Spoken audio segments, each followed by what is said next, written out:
Hi, everyone. My name is Jacqueline Friedman. I am the founder and executive director of Educate Us and your host for our monthly No Means No series that you're attending. These are our series of virtual conversations about things that you need to know to be a better advocate for sex education. We tend to have a fantastic guest, which we definitely have tonight. We learn from the guest, and then we take your questions and chat and learn together about something really important. Tonight, as you probably know, you are learning about digital security for advocacy, which couldn't be more important. Hi, Kathy. I was gonna say Um, RPV years. Oh, Midlothian, I love it. I Central love it. I love it. Okay, so VA. it's 113 in Arizona, but it's a dry heat question mark.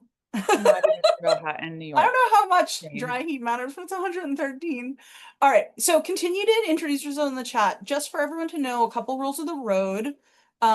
If you have questions that you'd like Shauna or myself to address as we go, please put them in the Q&A. If you put them in the chat, we are not likely to see them or be able to address them, but you are absolutely invited to chat with each other in the chat. And I think Shauna also has a little interactivity happening that we'll use I the tool for as do. well. But questions go in the Q&A. They'll get lost if they're in the chat.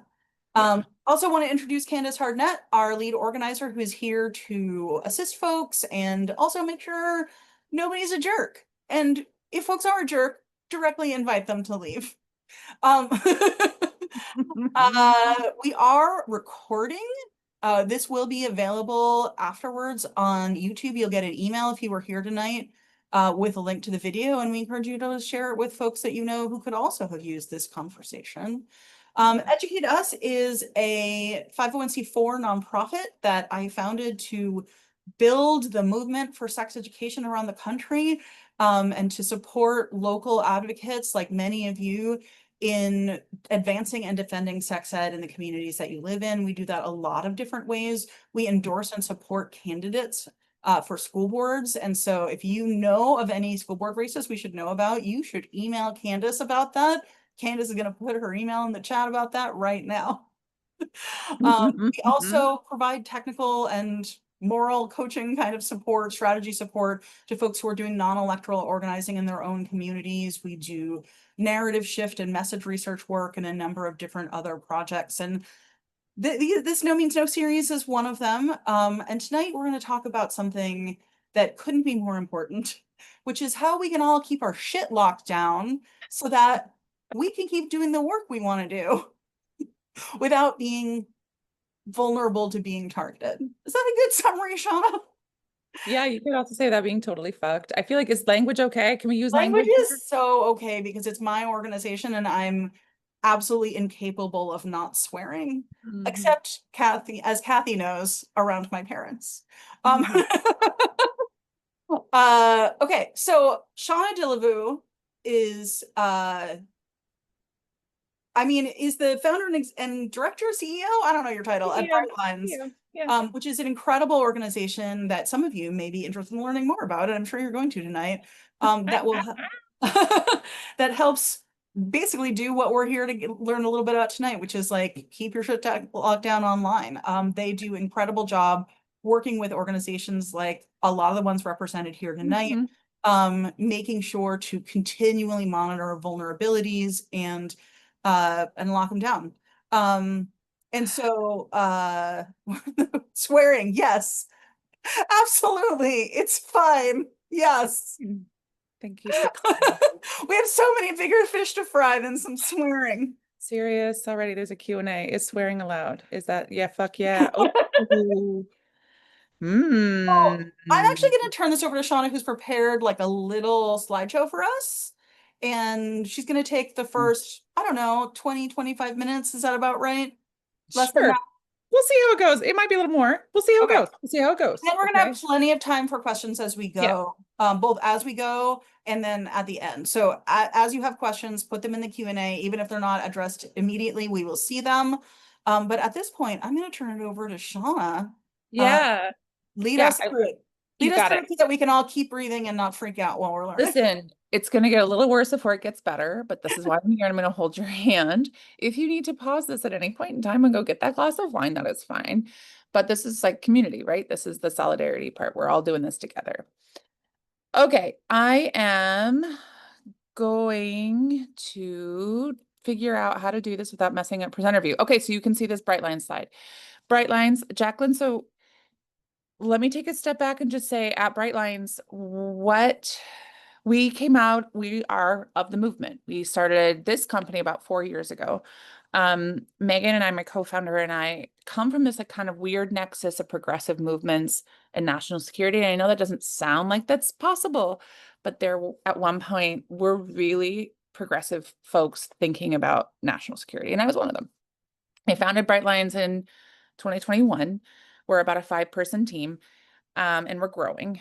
But I've been doing this since the days that I was a US intelligence analyst, training folks in open source intelligence and really in self-oppo. And that's, Jacqueline, I met you just as I was coming out of the IC, as we call it, the intelligence community. And I'm thinking it must have been around 2014 Yeah, with we met at Gamergate Netbridge, madness. I think. Yeah. Sounds right.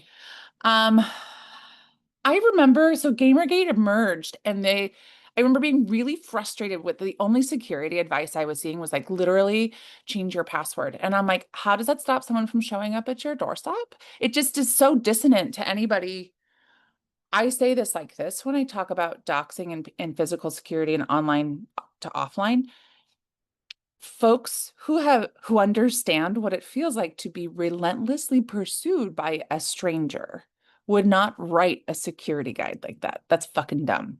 Sure, yes, also change your passwords, not a top priority. So I the Brightlines has grown out of years of that like level of frustration, but also knowledge.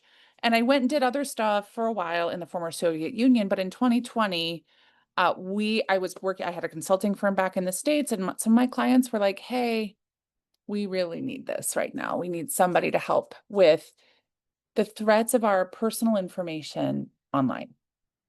Okay. So I've been tracking this path of online to offline harms for a good bit now. And with Brightlines in the last 4 years, we have seen a lot with 500 clients. It doesn't sound like a lot, but with 500 clients, we're searching every month. There's a lot that we're seeing and a lot that we've seen change. So hopefully what I can do for you tonight, I mean, we talk about your like personal, like helping you understand how to build a risk reduction plan. Sure. Yes, absolutely. You're not going to come away from this with like a solid, detailed plan. But what I will do for you is present the priorities. Now, obviously, you want to know a little bit about who's collecting what and where and like how you can take steps and blah, blah, blah. Yes, obviously. But what I'm going to tell you too is that we are here to guide. We will never tell you what you have to do. You get to decide. And that's for 2 reasons. Number one, we can't know what your risk tolerances are. You alone walk in your skin. You are the accumulation of your experiences of the world and of the way the world treats you. We don't get to dictate that. I would never presume to tell a woman of color any intersectional identity that they have to do X, Y, and Z to be safe because I have no idea what it feels like to be safe for them. How could we ever know? Number two, so much of this experience of potential doxing, of information being out there about you, even seeing the data that we're going to see tonight about us and our loved ones is traumatizing, just witnessing it. So the number one way to build resilience in the face of trauma is to exercise choice, to use your agency. So that is our ethos. We will always want you to exercise those muscles. I'm going to present options for you, tell you why I think X or Y might be the most useful for you, but you will do what's best for you. You know already. Okay, so as long as these kids don't have a complete meltdown in the bath, tonight what we're going to go over is, yes, understanding this full picture, how to find the data that's out there, what actions to take to get some relief. Any questions before I move on? Okay. Our biggest risk areas that we're going to talk about are physical safety. Because if your physical body isn't secure, you're like, credit score doesn't matter. You know? We'll talk about the ways that you can be identified aside from the obvious, right? Aside from like there being a data broker out there with your home address, what other ways are you identified as the Jacqueline or the Candace or the Shauna that I'm searching for? Some of them obvious, others less so. Then we'll cover reputational issues, and then of course financial issues. So because in the end we do have to eat, right? And we do need to get car loans. So we need to protect that credit score somewhat. It's just not my top priority. Okay, when I say doxing, I'm going to give you a definition that's pretty basic, and then I'm going to go hard on some of the explanation of it, and we can talk more.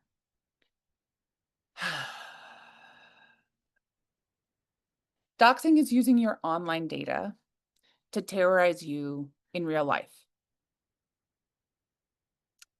It happens primarily because there are over 1,000 data brokers that exist that have been registered with the California Protection, whatever it's called, agency. Over 1,000. When we started this work 4 years ago, there were like 200, 300, 400. But like literally everybody, basically everybody is a data broker. Kroger, so like your grocery store, like Club Card, data broker. There is now a data broker of all your flight information. When you book your flights or your travel plans through a third-party agency like Expedia, that gets sold. Your friggin' utilities, your utility companies, you have no choice in that matter, sell your data. And then of course, oh my God, how could I forget the fucking credit bureaus themselves? Data brokers. You don't get to opt out of this shit.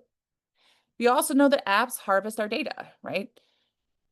They make inferences about us, they create profiles, they sell that data in relation to geofenced locations. A lot of folks are probably working in and around repro. I saw a couple. You remember those stories of like clinics being monitored, geofenced, the app data collected and sold around that. So connecting that back to a phone number and therefore back to a human is very easy and very possible. Okay, so arguably this is not a privacy issue anymore. It's literally a security issue. The ways that it affects you: doxing, your home address being super available, your physical safety being at risk. Getting to know you becomes really easy. That's a counterintelligence threat. So getting to know parts of your life that generally are more private that you would keep to yourself. Learning about your family and friends and your children, your grown children, your elderly parents, like that presents another kind of risk, right? Like the risk to you can spread to others that you love. And then, of course, your reputational risks, like I mentioned, that's like images on porn sites. And I'm not talking like images that you consented to. I'm not talking about images of you doing anything interesting. It's literally your professional headshot being used to drive traffic that way. Okay. And then the dark web, whatever. We'll get to that in a second. Okay. I've set up 3 different levels of activities here to discover what's out there. This is the first. If folks are looking at this and they're like, I already have, delete me, I'm fine. I don't need to talk about this. That's fine. You can just look for someone else. And I'll get to that in a second.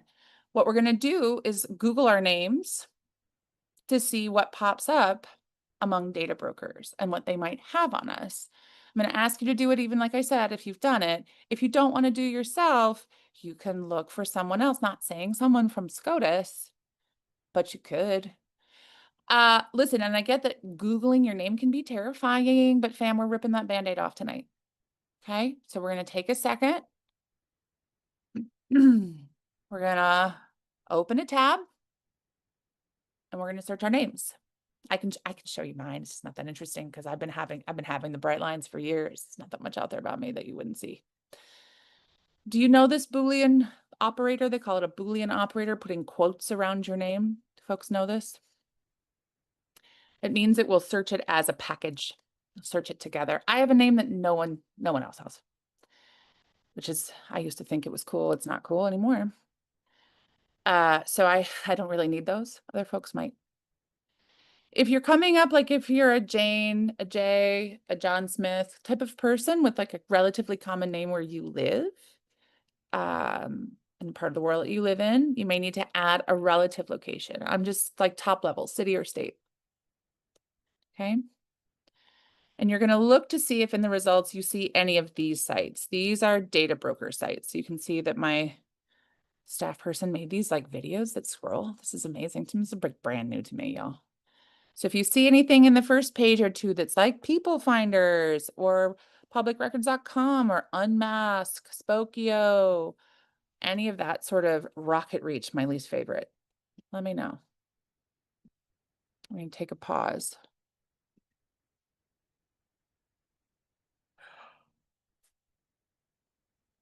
What are folks finding? What did you find that's concerning? And feel free to share it in the chat. You don't have to do a Q&A on that one. Chuan says, I see about 3. I mean, Yeah. Jean is on Rocket Reach on the 3rd page. Wow, Jennifer Carpenter, that's amazing. I envy you. So many past addresses. KJ, hold on to that one. I've got a story for you. I found an article I had no clue I was quoted in, says Jessica Swanson.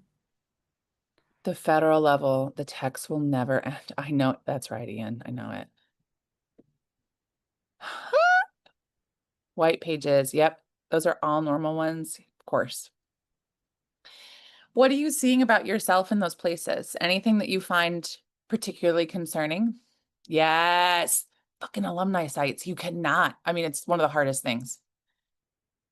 Oh. Ooh, that LinkedIn hit's interesting. Yeah, signal higher. So there are those that come from, yeah, that home address. Family member address. Those past workplaces and internships, according not for nothing, that's, ooh, yeah, parents' home address. Yeah. I'll hit on LinkedIn and I'll hit on work history. It is important. Some of our clients are like, really? It's on my LinkedIn. I don't know why this is a problem. We're like, we're telling you it's a problem because it connects you this, and this way. Like, what? Just trust us. We know what we're doing here. Oh, yep.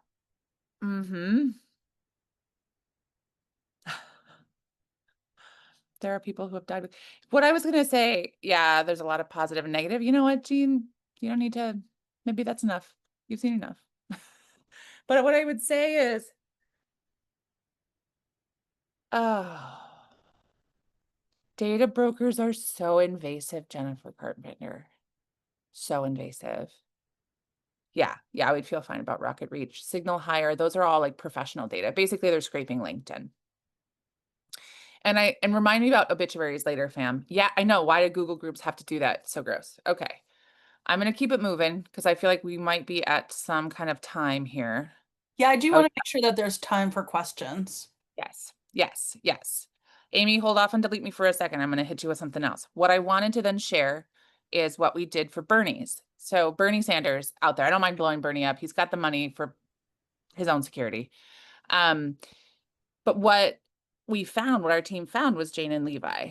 This is how they confirmed this was the Bernie we were looking for. I guess there were plenty of Bernies out there, but they searched Jane, they searched Levi. Now, also not uncommon names, but that is how they were able to confirm this Van Patten Parkway address that we then later confirmed, which I'll show you in a minute. Oh, we're going to pause this here because this is the next step. Pause video. Okay. Is anyone feeling like they messed something up? That they did this? Because you didn't do this. Didn't do this. That's the number one thing I like to make sure that you know. We have so many clients that come to us that are like, ugh, I shouldn't have done this. I shouldn't have done this. Hear my voice and remember these words. This is not your fault. Does it make sense to you that hundreds, thousands of data brokers splash your address across the internet because you have an Instagram account? Because your family posts stuff on Facebook? No, right? Not really. I mean, you might even still use like Amazon Prime or Grubhub or Uber to deliver stuff to your house, to deliver you to your house. Like you might understand that those companies sell that data. Like I said, they make inferences about it, but a lot of that data is garbage. How does all this end up online? No matter how much you might use Delete Me. Public records. Your physical safety has been put at risk by your city, your county, and your state agencies. This dude in Minnesota, the male white supremacist that assassinated the Minnesota state lawmaker. Yeah, you can see the handwritten list of data brokers that he was looking at. And on the second page of handwritten notes are all the state and county websites that he was looking at to also find information. Here's where, this is the data I would imagine, like, this is the level of data that you shared. Very little. Social media, personal website, maybe you have a bio or a couple of bios out there. You probably have media hits. So maybe you were saying, like, I'm pretty public. So there's probably a lot. You might have a key wiki. You didn't do this. This is the amount of stuff that's out there. Data brokers, hacked accounts, facial recognition. You didn't do that. All of these public records. If you've ever incorporated an LLC, if you bought a property, if you've registered to vote, probably in various places. If you have a driver's license, and like I said, in some states, if you're operating utilities, you probably have had your record sold. So if you can even, I don't know if I can zoom in, you can see this is Ginny Thomas's home address. I don't mind blowing her up either. Vote Ref for a good long while had Virginia addresses. They don't any longer because Virginia passed its privacy law. And while I couldn't find Clarence, I definitely could find Ginny. Duh. It's not rocket science. Sorry, I just got excited there. Here's the list of utility providers as of like whenever this was, 2023, that was selling data to the big data broker that is Equifax. That's the NCTUA. DMVs sell your data. And you know what really sucks? The fucking USPS with their change of address shit, they don't sell the data. They license access to the database. So they will tell you when you're signing up to do your change of address, they're not selling that data, but they fucking are. I'm so angry. Still, I don't know if that's obvious. I'm sorry about my language. Really. Okay. Before we go too hard, any homeowners in the group, do you want to see what it looks like to search a public record? I'm going to say that's a yeah. Okay. We're going to go to this website. You can just Google NETR Netter Online. I'm going to run this in the background. And what Sydney's going to show us is how this works. So you'd go to Netter Online, you'd go to public records. They have a couple of different data stores. She's going to blow up Bernie one more time. So she's going to go back to Vermont. But if you need, there's like a converter for your zip code in here at the bottom. She's just nabbing to that. And then she'll look at the municipality. Some states have counties. Some states in New England work on municipalities. Some places have both. A little bit confusing, but you would know your local governments, I'd bet, the best. Now, I'm going to pause this here. Every place that you have, so every property record is going to have a couple of places where it exists and is available online. It might be an assessor's office, a registrar, a register of deeds, depending on where you are. There might be some other kind of clerk. There might be GIS mapping for God knows what reason. There's probably also going to be a finance or a tax authority, revenue, CFO of the county, of the city. That's how DC's records get scraped. And I will show you that in a second. But here for Burlington, what happens is, thank you, Sydney, for zooming in. She's going to go to one of these, either the assessor or the town clerk. This website will list all of them for the place that you live, so you can find them there. And these websites, because they're state government websites, are terrible. So you have to kind of nab around to figure out here. See how there's little land records available online. And then of course it's going to take you to a fucking third-party website that some private company owns this data, I'm sure, because our governments did not know what they had, to be fair. And like so many of these sites, I'm going to pause this and zoom in. She just plugged in a last name. Just plugged in a last name. She gets all these results. Now, in the case of Bernie, you'd have to know relatively where he lived. But for a lot of folks, that's not hard to know. That's kind of a known entity, right? It's kind of a known thing that they live in a certain region. And so if you're only looking at a couple of different counties in that region, it can take that long. Shauna, I just want to touch in about time and want to make sure we're going to get to some things that people can do about it also. Yeah, okay. If this is getting to be too much, thank you. I appreciate that. Okay. So PII, it's more than your social security number. Hi, I'm on a call. Can you please go? Minerva.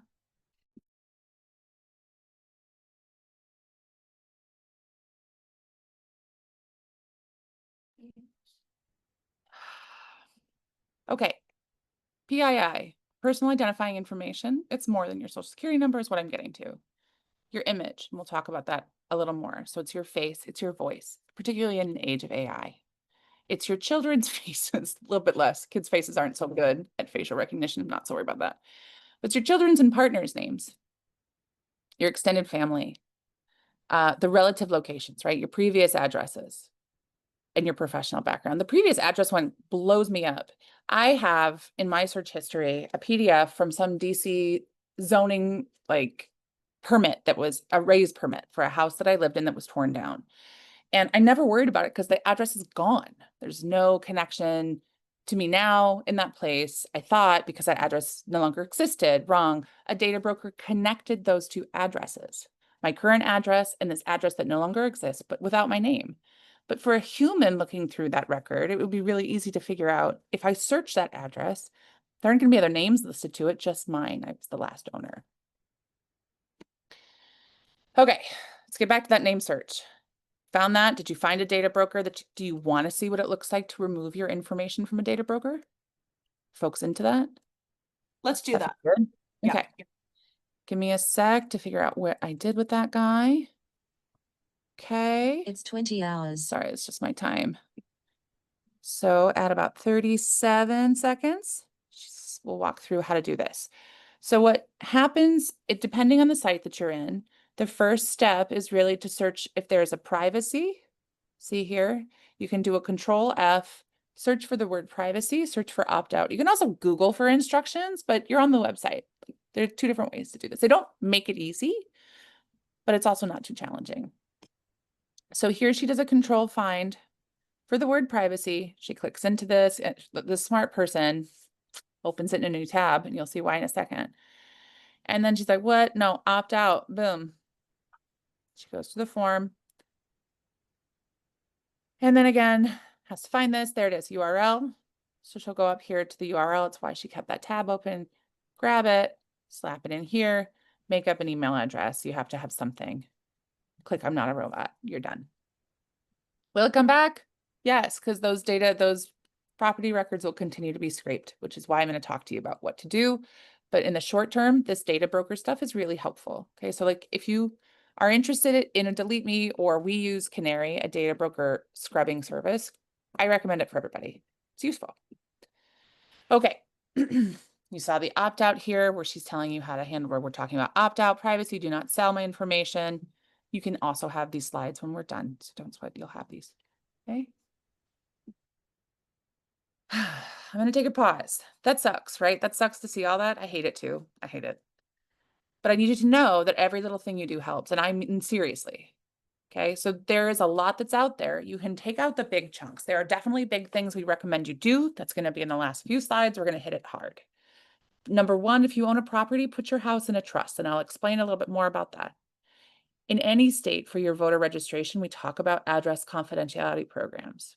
I have a list of those that you can apply to, and we'll talk about that too. And obviously use a data broker removal service for yourself and your family. It's 15 or 20 bucks a month. But the smaller pieces that are out there have outsized impact too. So yeah, you can have social media. I think you should. I just read this like bullshit piece in the New York Times. This guy's like, I'm a security reporter. I deleted 70,000 tweets. I'm like, why? First of all, why? Why not have all that garbage out there that no one can like sift? It's going to take forever somebody to get through all of that to find anything good. Just get rid of the good stuff. Duh. So having some noise, having some connections, having some of that out there isn't a terrible thing. Also, you need to live your life. But if you can keep your images and your location offline, if you can keep maybe a professional page and a personal page, or a professional account and personal account separated, you're already winning. I talked about LinkedIn. That sucks that like with LinkedIn, it's like such a hotbed of like relative location, we call it. So like a relative area where say you are you're arguing case to the Supreme Court, and then next cycle, whatever, let's just say it's happening in October. And you know now, like, well, my name is Jane Smith. It's not something a lot of people would be able to find. They couldn't find my address probably in Fairfax County, but I did do a clerkship in Kentucky. And so if I Google Jane Smiths that live in Virginia and Kentucky, the N of like thousands probably came down to just a couple.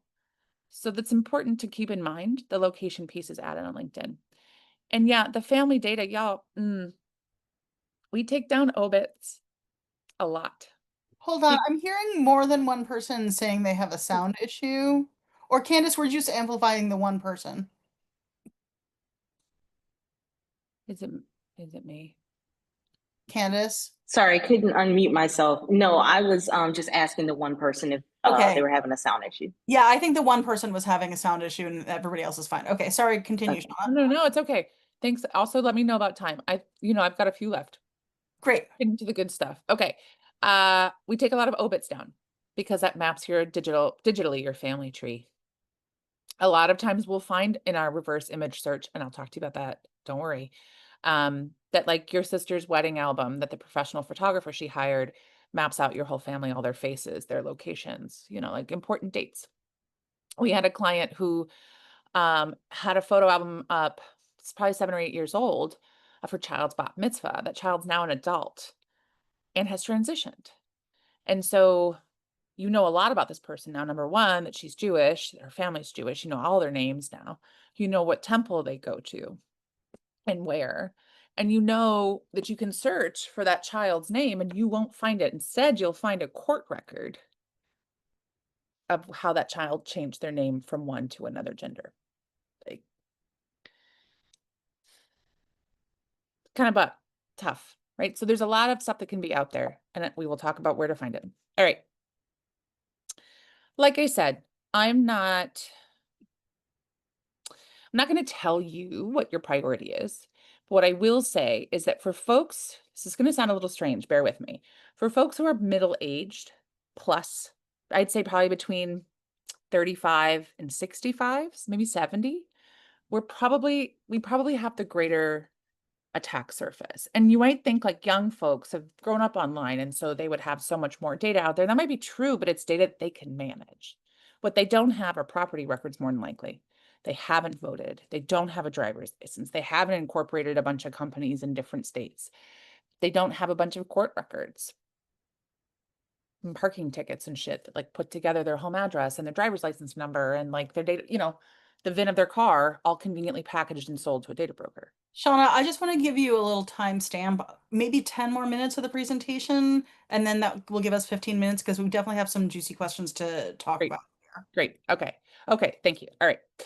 So it's folks probably our age, around our age, who are your greater risk is going to be your physical risk, particularly if you have a public presence, if you're a property owner, if you have a unique name. But I do want to acknowledge that for younger folks, we have a number of university students who were targeted by accuracy in media. For them, it's a reputational risk. They have to worry about domain purchase. They have to worry about the physical address of their family, right, is a concern. But they really need to be sure that they're safe um, in terms of reputation. Okay, here's what you can do today. I know y'all are like dying. Please tell me this is awful. Tell me what we do. Okay, like I said, put your home in a revocable trust. It's not cheap, right? This is an expense, but I will tell you that it feels really good when you no longer get mail at your house in your name. You get it for the name of the trust. I will also tell you, if you go to a regular estate planner or estate attorney, they're going to put the trust in your name. We have trained estate attorneys. I am happy to recommend Kevin Martin Law here in DC. What they do, so we've trained them with how data brokers work. What they do is set up a land trust, like say like a Colorado land trust, but in the state of Massachusetts. Somehow that's fine. And you get all the privacy of that land trust from a different state in your state. You don't have to be that fancy, but there are options. The number one thing I would recommend is name it for the address or name it for the street. Apparently you can also move your utilities into a trust. I've not done that. So I can't say I recommend it. This address will take you to address confidentiality programs. Most states offer one. Most of the time it's for survivors of intimate partner and domestic violence. However, we have found that in communicating with folks, occasionally they will say to us, no one's gonna ever audit this program. Shauna, when you talk about using alternate addresses in your driver's license, I use a P.O. box. That's great. And I feel like for renters who don't have the trust issue, the sort of home issue, like I highly recommend it's not very expensive to get a P.O. No, not for box a PO box. and get everything rerouted to the P.O. box, and it reduces considerably the number of places people can find your home address. Right. With the ACP, what you're doing is setting up an address in your state capital that forwards your mail. You don't have to do that, but what it will allow is for the voter file to not contain your home address Yeah, connected the to it. voter file stuff for sure you still need to do, but for the driver's license, I use a PO box. I love that. It's good to Yeah. know. If you have an LLC that you register it with a registered agent. It's very tempting to just put it at your home address, but there is a section of data brokers that specifically look at Secretary of State business entity registries. And not for nothing, you can use an alias when you're ordering stuff from Amazon or Target or whatever. You don't have to use your name. Okay, I talked about PIMIs. Okay, I talked about the domain name. What I mean is that a lot of these kids are targeted by AIM. They, AIM Accuracy and Media will buy the domain of their name, like the shaunadillavou.com, and then they will put something defamatory on there, like you're the biggest anti-Semite from whatever university. And GoDaddy doesn't do anything about it. ICANN's not been moved. So it's really hard to get that to change. And that's the first thing that comes up when people Google your name. I don't know why you wouldn't use Block Party. It's like $20 for a year. And it not only scrubs your social media as you choose, but it also helps you with security settings. That can help a bunch with reputation risk. We use canary.com. Also, I think it's the best of this. Again, Wirecutter, I think, is wrong. I think it's the best of the tools that's out there. And I would argue searching for your image on PIMIs, and it's in this deck too, you can look at it on your own later, is super useful to know where your images are. I wouldn't opt out of PIMIs. I've seen that sometimes, and I'm like, how do you know then where the source is? You're just removing it from one search engine. Okay, and then the dark web. All I'm going to tell you today is like the dark web. The dark web isn't that scary of a place. There are three things you can do them, and keep it moving. Accounts get breached, stuff gets lost. Just don't change your passwords, update your credit card information. Questions? Oh, I made it. You did great. Jacqueline. I just want to say Shauna is like my absolute, I should have said this, my absolute digital security guru. And just, yeah, I appreciate it so much. I appreciate the like absolute no bullshit practical approach, and that you're not going to oversell us on what's making, on how safe we're going to be. No. Yes, you will get the slides and you will get a video of this entire presentation. Yeah, absolutely. So if you missed anything, no, you didn't. Let's get into questions here. Let's start with the one that I think will be the most practical, which is if we have to be on LinkedIn, active on LinkedIn, which is a lot of people, how can we make it less revealing of our info? What can we do for harm reduction on LinkedIn if we need it professionally? Absolutely. You have to, everyone has to.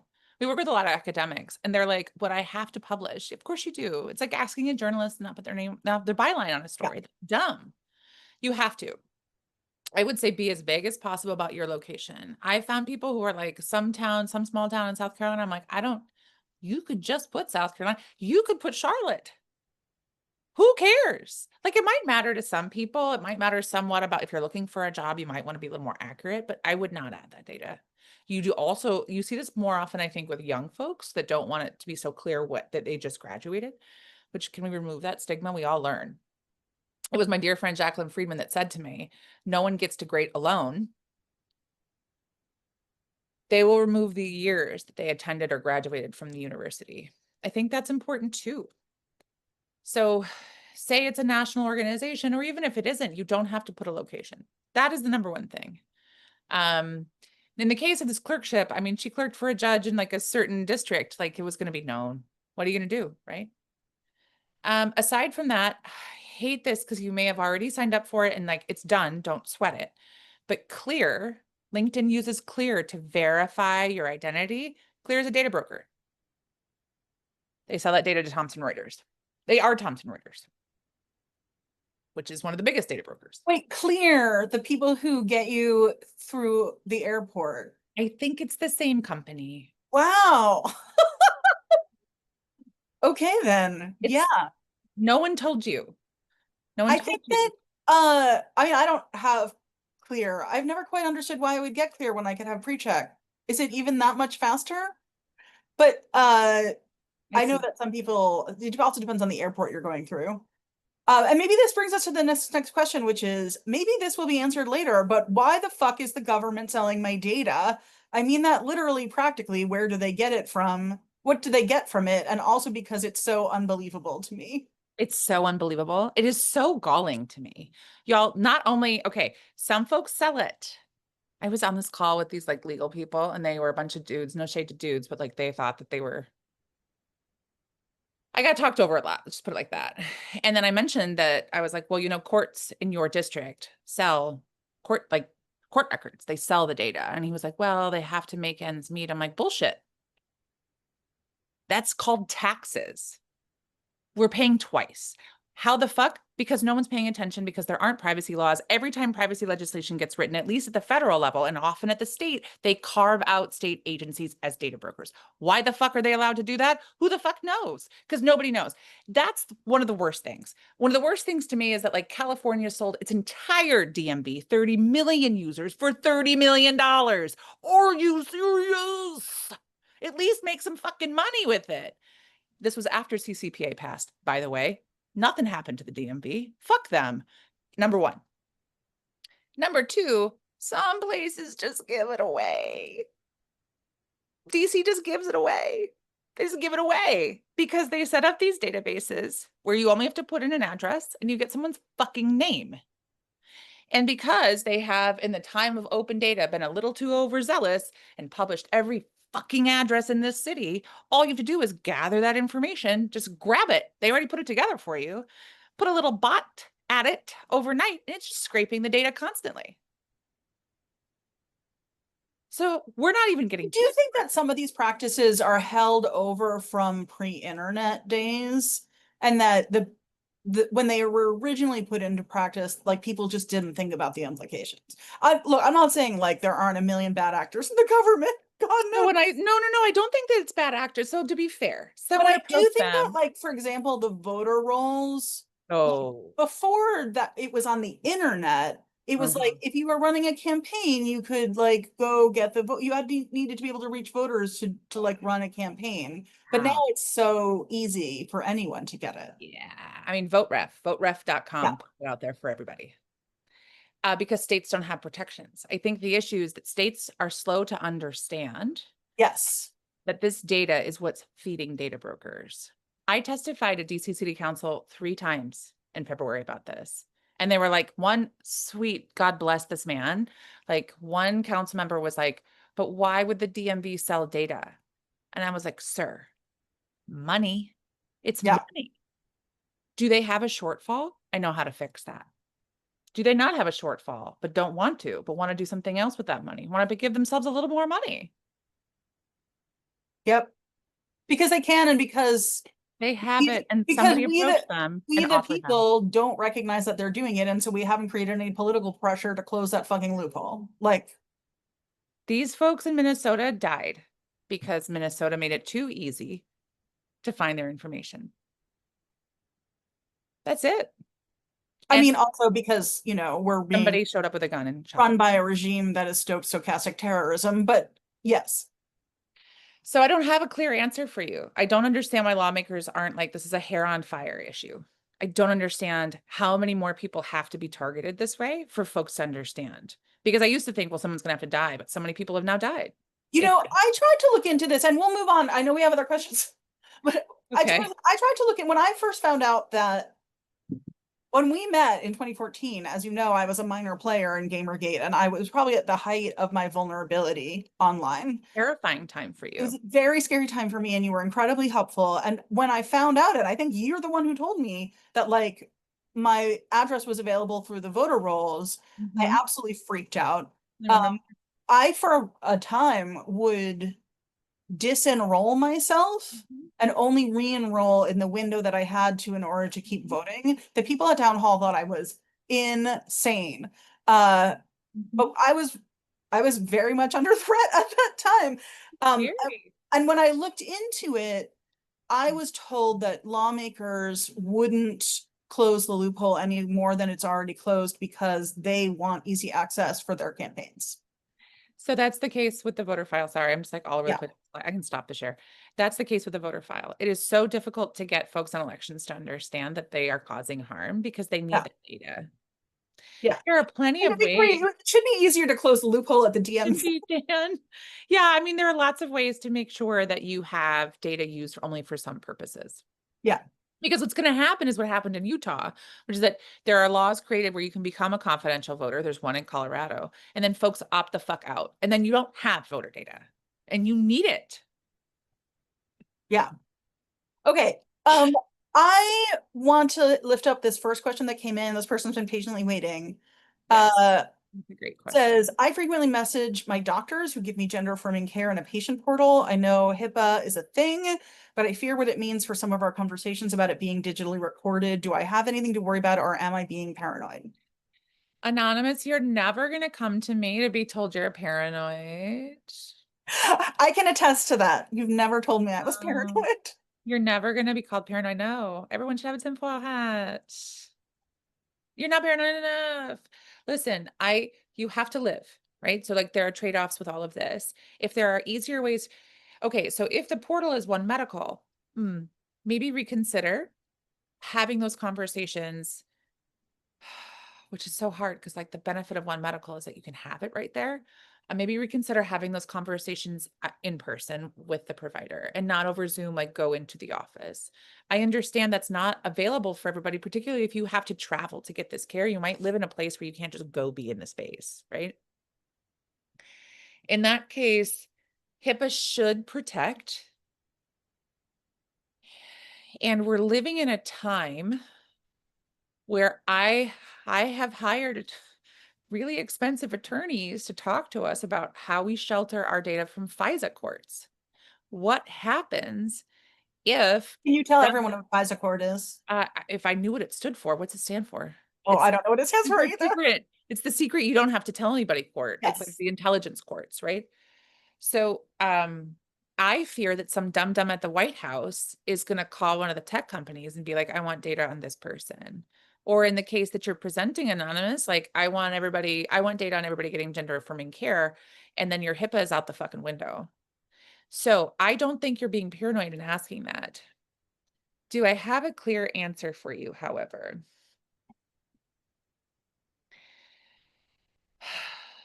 A lot of people, okay, it may come down to keywords. And I'm sure you started to see this across social media. When I was an analyst working on China, we saw this all the time differently, right? Different characters used different ways. Yeah, Palantir, fucking end times. Accelerationist for end times.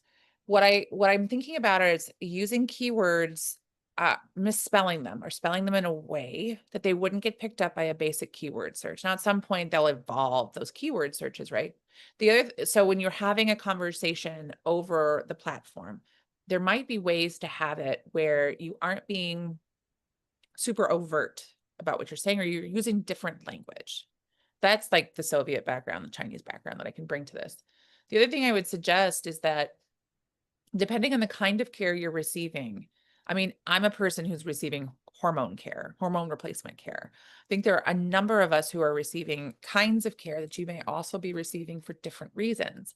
If there are medications or if there are types of care that you're receiving that are specific to this, and I just don't, that's just an edge of my knowledge. I'm not sure, so forgive my ignorance. It may be useful to try to have that conversation elsewhere. What do I mean by elsewhere? Would your doctor be willing to talk to you on Signal with disappearing messages?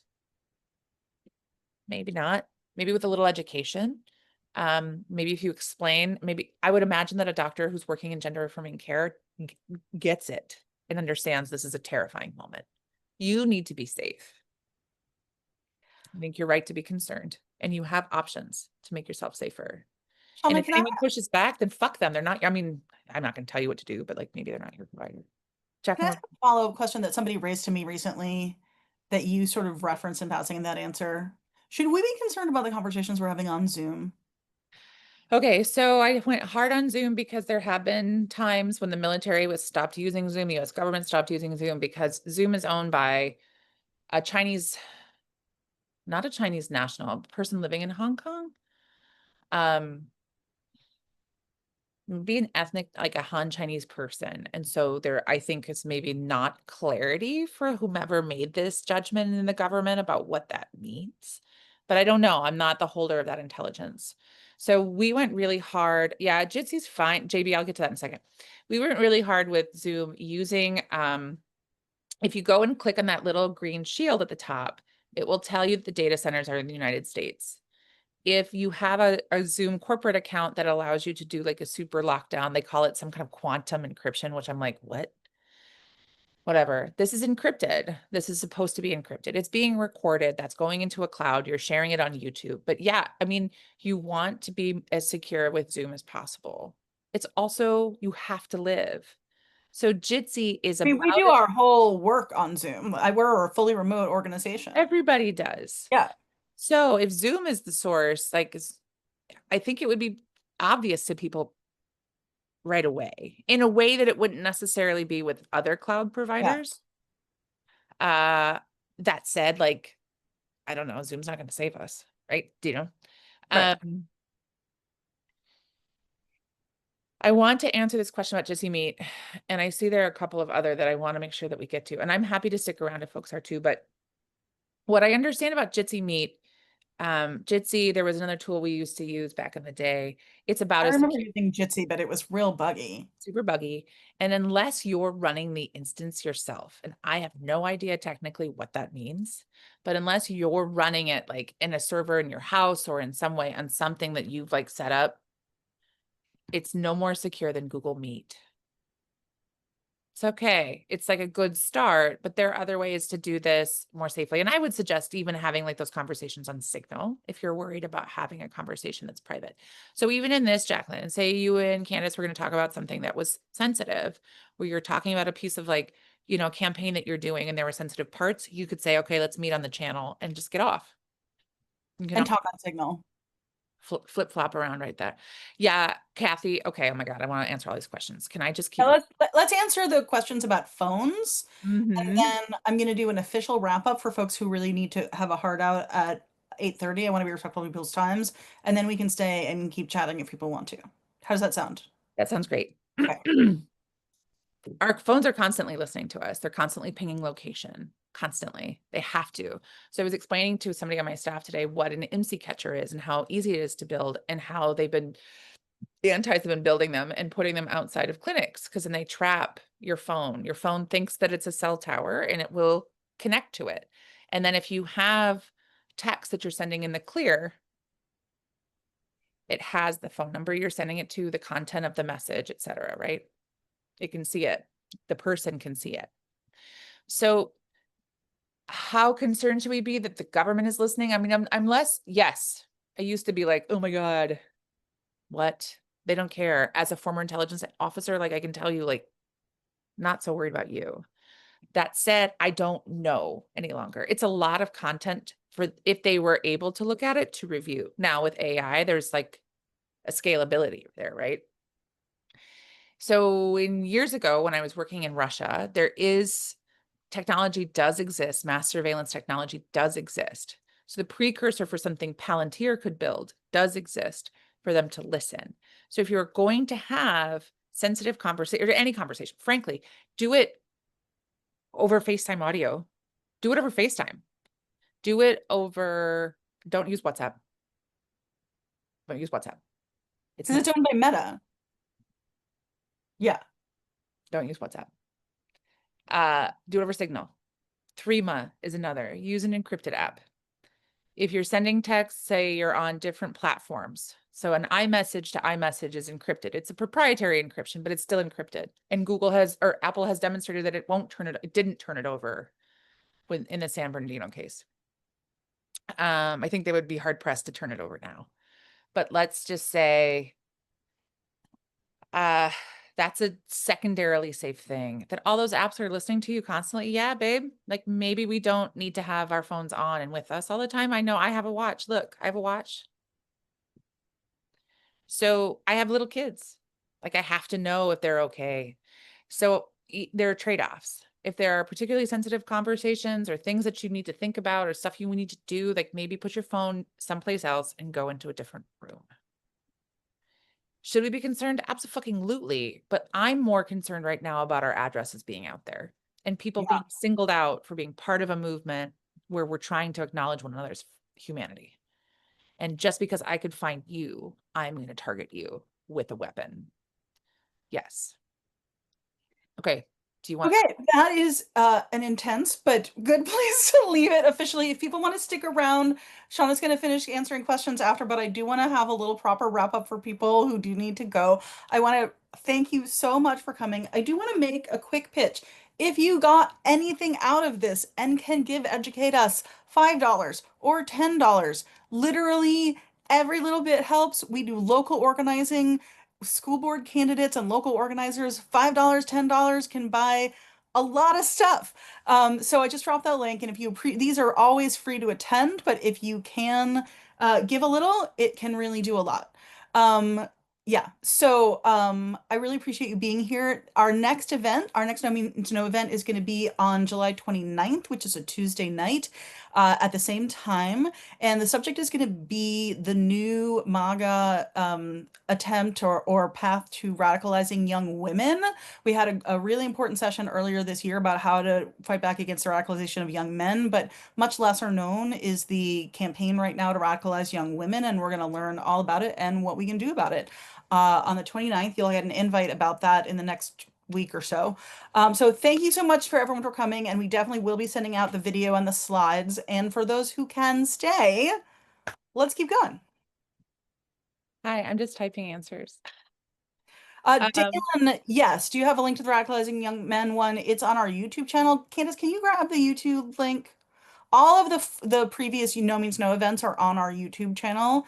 If you like this, you can also subscribe to our YouTube channel. oh, you Hey, smash that. YouTube sucks, man, but like here we are. Yeah. Listen, my 6-year-old will start videos out like, hey, everyone. I'm like, where the fuck did you get this? And she'll be like, hit like. And I'm like, no, no, no. Like and subscribe. Yeah. What? Jennifer, ID.me, we have to do it. It's a third-party company. I don't think it's that reputable. I don't trust what they're doing with our data, but we have to use it to use any government site. Wait, I don't know what it is. ID.me is a private company that manages identity. I mean, Jacqueline, I think Oh, this has to do with that fucking SCOTUS ruling that we just had. I would imagine, yeah. So But to even there set were up an IRS PIN, you have to sign in through ID.me. there were a lot of rulings that dropped last Friday while I was trying to be on vacation. Did I have a panic attack in downtown Portland? I did a little bit. Um, um, but one of them that got less coverage is a ruling in Free Speech Coalition versus Texas, that has allowed Texas to require people who want to access what Texas considers adult content online to verify their age through a third party company, I assume like ID.me. And it's super important to know, like, that's a huge free speech violation already, but also anytime you see anything about restricting access to quote unquote adult content, you should understand they're going to use it to restrict sex education materials. And we actually have a session from No Means No earlier this year about that, how attacks on porn are attacks on sex ed as well, which I suspect Candace will also drop. Yeah, so ID.me. Woof. We don't have a Um, choice, fam. yeah, Like, we don't have a choice about getting a driver's license. You yeah. have to get on a plane with a real ID. Anonymous says anything we can do about biometric data. Yeah. So it depends. I'd like to know more what you're thinking about there. The thing about biometrics that's hard is like if you, let's say you open your phone with your face, which we all do, right? Or a thumbprint or the thing about biometrics that are easy that way is that you can't change them. So in the case that a database of biometric data that way gets hacked, that's a problem because you can't change your face like you can change a password. Y'all, you can change your social security number. I know that sounds insane, but you can. If Huh. you've been a victim of identity theft, you have to make an appointment and go out to your local SSA and like they'll do it for you. That's not immutable. But your face also not immutable, but kind of expensive to change, and maybe you don't want to. Yeah, I gave Canada my iris scan for global entry. That's the thing. It My was like fingerprints, a like I hundred get years it. ago. It seemed cool. It Uh, doesn't yeah, seem cool. I get that. I get that.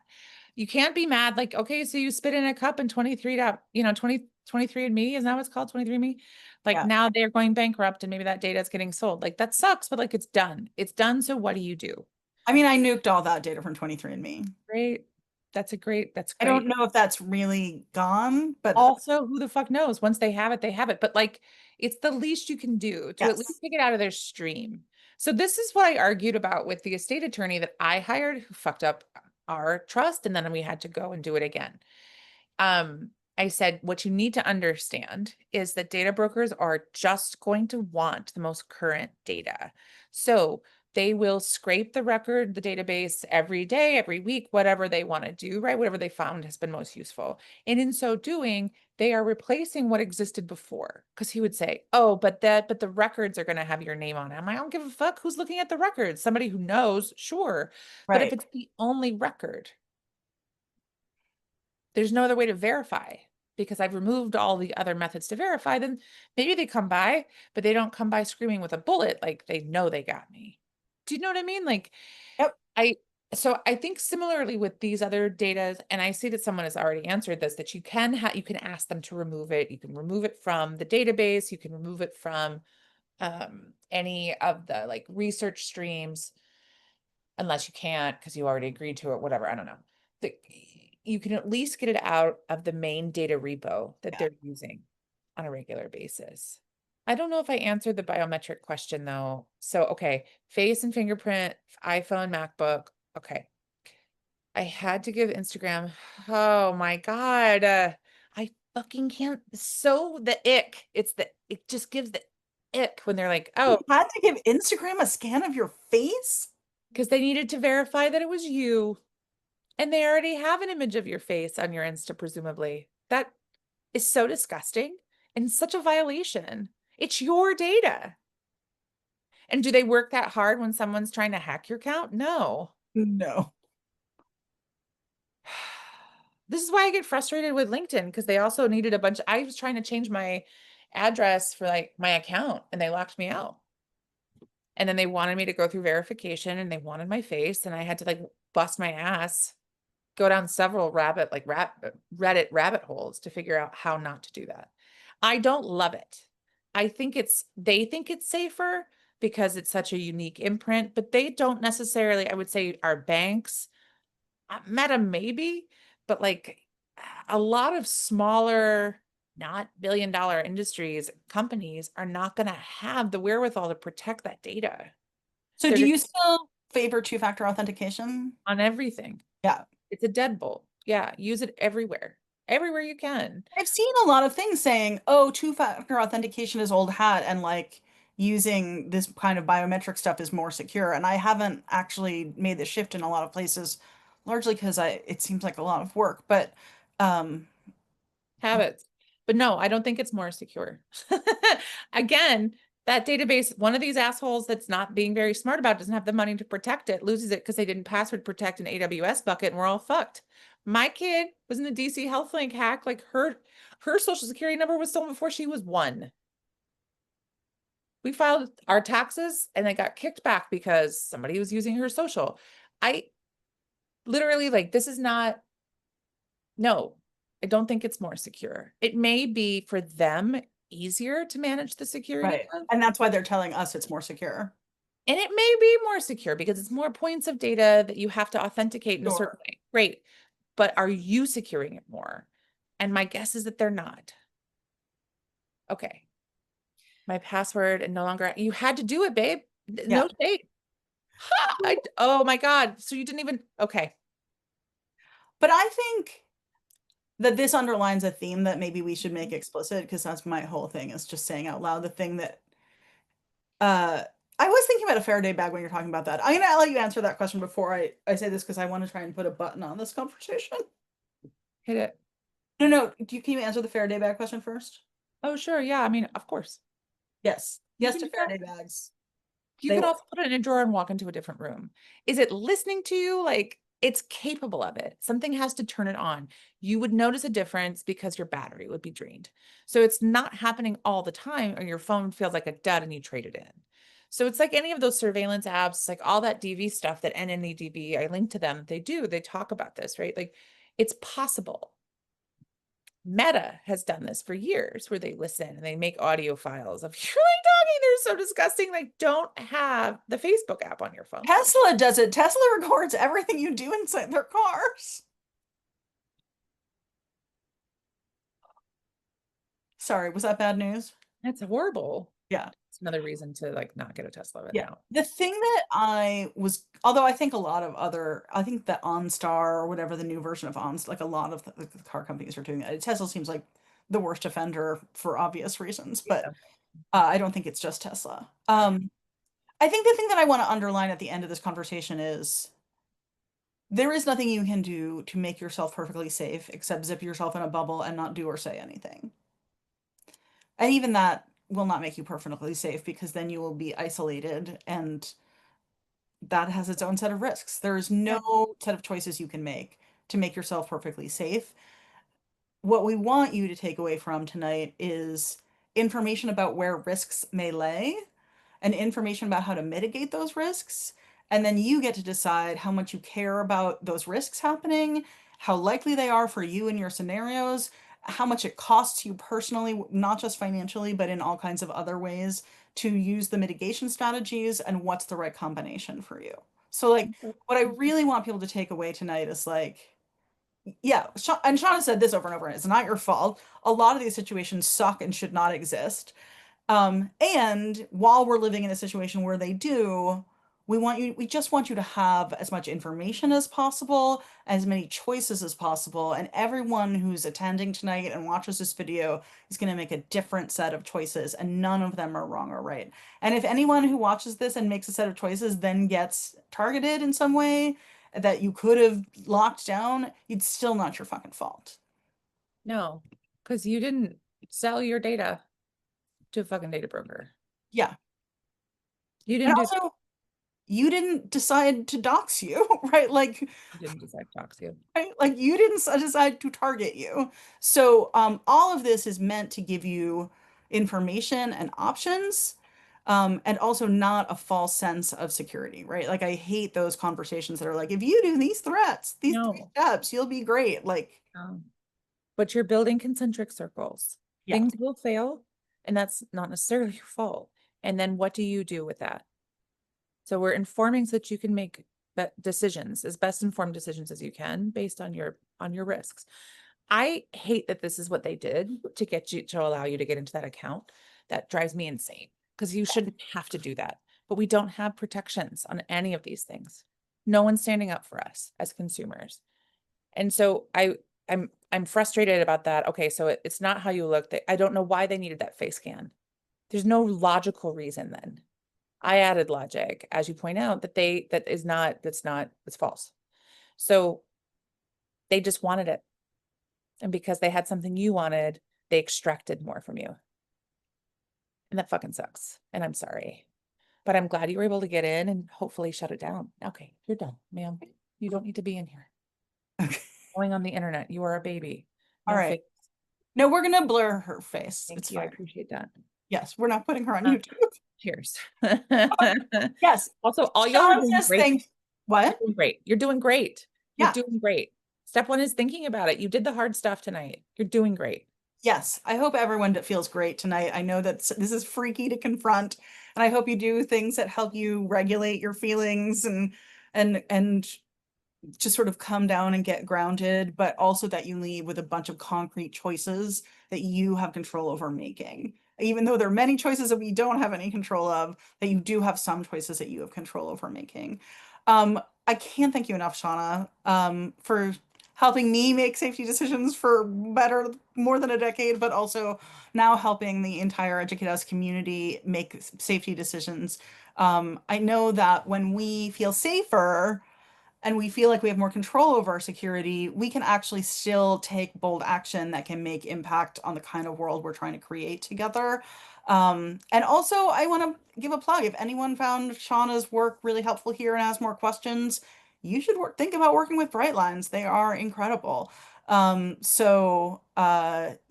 thank you so much. And I hope everyone goes home or is home. I suppose we're all still on video, but like closes your computer and goes and hugs somebody, and that we all get to be a little bit safer because we had this information together. Always feel free to reach out with questions. I'm here, fam. Awesome. Thank you, Shauna. And good night, everyone. We'll see you next month.